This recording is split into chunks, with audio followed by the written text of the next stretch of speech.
Good morning class. Today is part 5 of chapter 2. आज हम chapter 2 का 5th part डिस्कस करेंगे. लास्ट पार्ट में यानी कि पार्ट 4 में हम लोगों ने डिस्कस किया था मोमेंटम के बारे में. मोमेंटम के एग्जाम्पल्स हम लोगों ने कुछ डिस्कस करे थे.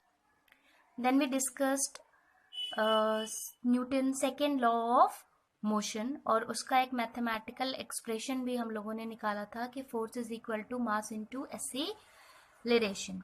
सो again I am starting from Newton second law of motion.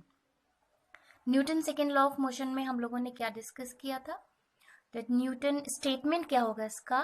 That rate of change of momentum rate of change of momentum is directly proportional to the force.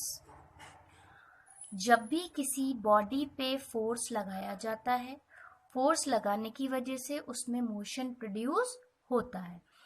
And the power of motion is momentum. यानी अगर कोई body move कर रही है तो जिस power से move कर रही है उसमें उतना ही क्या होता है? मोमेंटम होता है. तो every body in motion has momentum. अब फोर्स लगने पे जो मोमेंटम उसका इंक्रीज हुआ, डिक्रीज हुआ, चेंज हुआ जो मोमेंटम में, उसकी जो रेट होती है वो किस पे डिपेंड करती है? अप्लाइड फोर्स पे. यानी जितना फोर्स लगेगा उतनी तेजी से मोमेंटम चेंज होगा. ठीक है, जितना कम फोर्स लगेगा उतना कम चेंज होगा, जितना ज्यादा लगेगा उतना ज्यादा चेंज होगा. So statement will be Statement of Newton's second law of motion: rate of change of momentum of an object is proportional to the applied force in the direction of force. ठीक है, rate of change का मतलब क्या हुआ? Mean change of momentum upon time. ठीक है, जैसे हम कहें rate of acceleration तो a upon t, rate of velocity v upon t. तो rate का मतलब होता है when something is divided by time. जैसे आप speed को बोल सकते हैं it is the rate of change of distance upon time ना. So rate of change of momentum means change of momentum upon time is proportional to the applied force. This is the statement of Newton's second law of motion. अब हम इसके लिए अगर एक expression निकालें, if we find a mathematical expression for Newton's second law of motion, suppose mass of an object is equal to m kg. हमने मान लिया कि किसी वस्तु का द्रव्यमान mass of an object is small m kilogram. Initial velocity of an object is u meter per second. We always consider initial velocity as u and final as v. ठीक है, तो प्रारंभिक वेग वस्तु का क्या है? u है और उसकी फाइनल वेलोसिटी क्या है? v है. यानी उसका अंतिम वेग है v. तो अगर उसका मास m है, इनिशियल वेलोसिटी u है, फाइनल वेलोसिटी u है, तो हम मोमेंटम लिख सकते हैं. इनिशियल मोमेंटम हो जाएगा p1 is equal to mass into initial velocity यानी mu, और फाइनल मोमेंटम हो जाएगा मास इंटू फाइनल वेलोसिटी यानी कि mv. अब अगर हम निकालें चेंज इन मोमेंटम, तो चेंज इन मोमेंटम क्या होगा? Final momentum minus initial momentum. यानी जो भी फाइनल मोमेंटम है उससे आप इनिशियल को माइनस कर देंगे तो ये आ जाएगा change in momentum. And rate of change of momentum, तो आप चेंज इन मोमेंटम को टाइम से डिवाइड कर देंगे. चेंज इन मोमेंटम हमने यहाँ पे क्या कैलकुलेट किया? mv माइनस u, और टाइम क्या था? t था. Now according to second law, according to Newton's second law, so according to Newton's second law, this rate of change of momentum is directly proportional to force. Okay, second law states rate of change of momentum is directly proportional to force. It means ये जो rate of change निकली है mv minus u upon t is directly proportional to force F. Okay, this is the symbol of proportionality. This is the, ऐसे करके बनाते हैं, this is the symbol of proportionality. Okay, now when we eliminate the sign of proportionality, a constant k comes here. Okay, from first equation of motion we have written v minus u upon t is equal to a. कल मैंने आप लोगों को बताया था कैसे ये होता है. First equation v is equal to u plus a t. ठीक है, अब u इधर आ जाएगा तो v minus u is equal to a t. v minus you upon ये टी इधर आके डिवाइड में हो जाएगा upon t is equal to a. तो from first equation of motion we have v minus you upon t is equal to a. तो वहां पर हम लोगों ने जो यहाँ पर ये फॉर्मूला था, देखिए f is equal to M V minus you upon T, तो इस v minus you upon T की जगह हम लोगों ने क्या पुट कर दिया है, a। तो आ गया f, तो ऐसे आ जाएगा f is directly proportional to m into a। ठीक है, फिर इस प्रोपोर्शनैलिटी का सिंबल जब हटेगा तो इज इक्वल टू का साइन आएगा और उसके साथ में कांस्टेंट आएगा k, जिसे बोलते हैं constant of proportionality, where k is a constant, its value is 1। इसकी वैल्यू क्या है, 1 है। So f is equal to, यहाँ पे वैल्यू अगर रख दे 1 इंटू एम इंटू ए, तो क्या मिलेगा, f is equal to m into a. तो न्यूटन सेकेंड लॉ से हमें फोर्स का फॉर्मूला मिलता है, f is equal to mass into acceleration. ये आपको बहुत अच्छे से ध्यान रखना है, शॉर्ट क्वेश्चन में पूछा जा सकता है। Which formula we get from Newton second law of motion, Newton के द्वितीय गति के नियम से हमें कौन सा सूत्र प्राप्त होता है, it is f is equal to m into A, force is equal to mass into acceleration. Then we will define the unit of force. SI unit is kilogram meter per second square और Newton. Newton name of scientist, उन्होंने invent किया था क्योंकि Newton second law of motion से force define हुआ है, तो force की जो यूनिट है वो उनके नाम पे रखी गई है, Newton.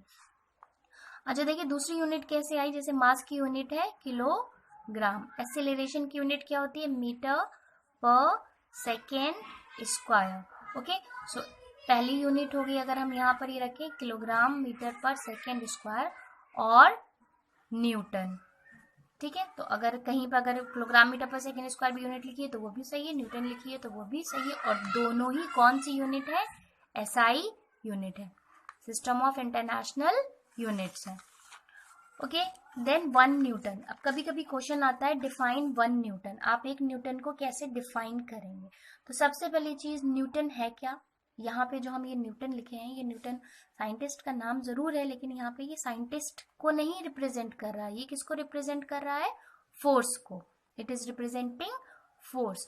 So define 1 Newton means when an acceleration of 1 meter per second square is seen in a body of mass 1 kilogram, अगर किसी बॉडी में जिसका मास 1 किलोग्राम है, अगर उसमें 1 मीटर पर सेकेंड स्क्वायर का एक्सीलरेशन प्रोड्यूस हो रहा है, यानी त्वरण प्रोड्यूस हो रहा है, then the force applied on the body is said to be 1 newton. तो उस बॉडी पे लगने वाले फोर्स को हम क्या कहेंगे, 1 न्यूटन। देखिए इसको बहुत इजी है डिफाइन करना, कभी भी 1 न्यूटन या कुछ भी पूछा जाए।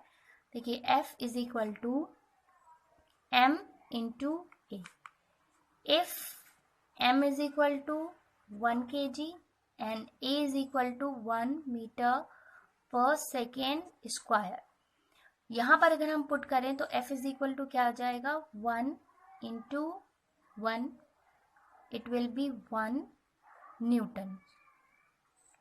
Means if mass of an object is 1 kilogram and acceleration produced in it is 1 meter per second square, then the force on the body is said to be 1 Newton.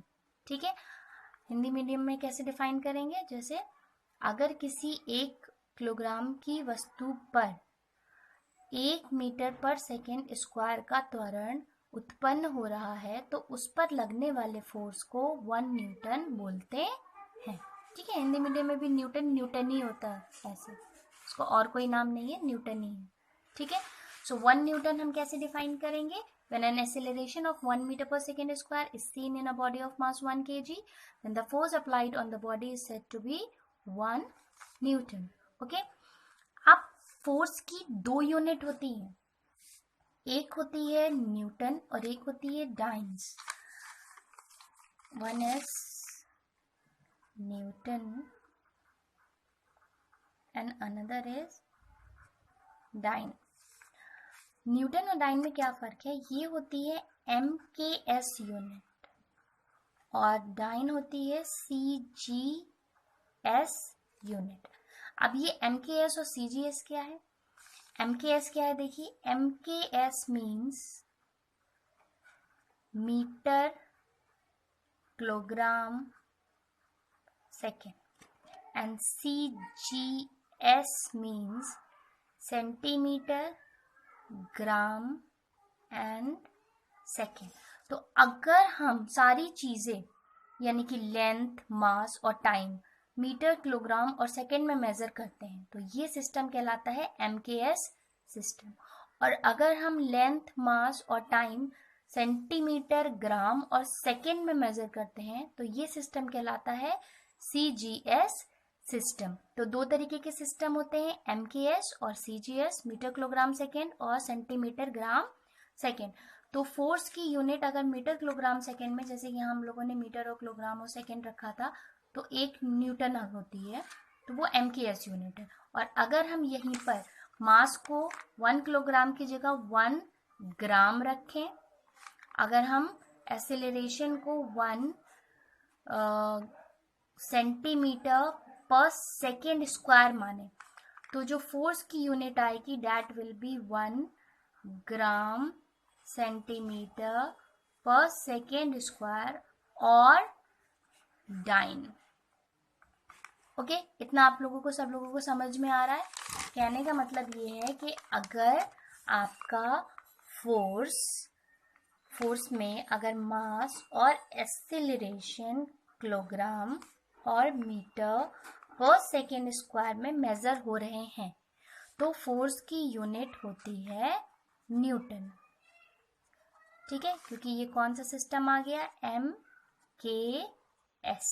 Okay, और अगर force में जो मास और acceleration है वो ग्राम और centimetre पर second square में मेजर हो रहे हैं तो फोर्स की यूनिट होती है डाइन। और ये कौन सा सिस्टम है, CGS सिस्टम। ओके, इसके नोट्स आपको मैं सब PDF में दे दूंगी, so don't worry about it. लिखने की अभी आपको प्रॉब्लम नहीं है, मतलब आप उसकी टेंशन ना लें, आप सिर्फ समझें अच्छे से। अब हम डाइन्स और न्यूटन में रिलेशन निकालें, ये भी बहुत इंपॉर्टेंट है, पूछा जाता है relation between dance and Newton.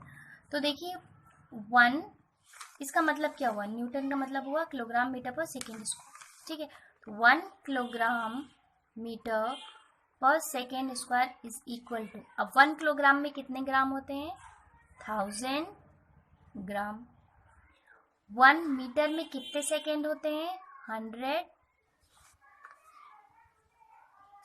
Metre में कितने सेंटीमीटर होते हैं, 100 सेंटीमीटर। और सेकेंड तो ऑलरेडी सेकेंड में ही है तो उसके कोई इश्यू नहीं होगा। ठीक है, तो यहाँ पर आ जाएगा आपका 1000 इंटू 100 ग्राम सेंटीमीटर पर सेकेंड स्क्वायर। और जब आप इसको मल्टीप्लाई करेंगे तो 1 2 3 4 5 zeros। अब ये जो CGS है, ग्राम सेंटीमीटर सेकेंड, इसकी जगह हम क्या लिखेंगे, डाइन। ठीक है, एंड यहाँ पर कितने जीरोज हैं, 1 2 3 4 5, तो 10 टू द पावर क्या हो जाएगी, 5। और इसकी जगह हम क्या लिखेंगे, न्यूटन। तो 1 newton is equal to 10 to the power 5 dyne. ठीक है, और dynes. So 1 Newton is equal to 10 to the power 5 dynes, and it is an important relation between Newton and dynes. Okay, this is all for today. Next we will discuss on the next lecture. Have a nice day everyone.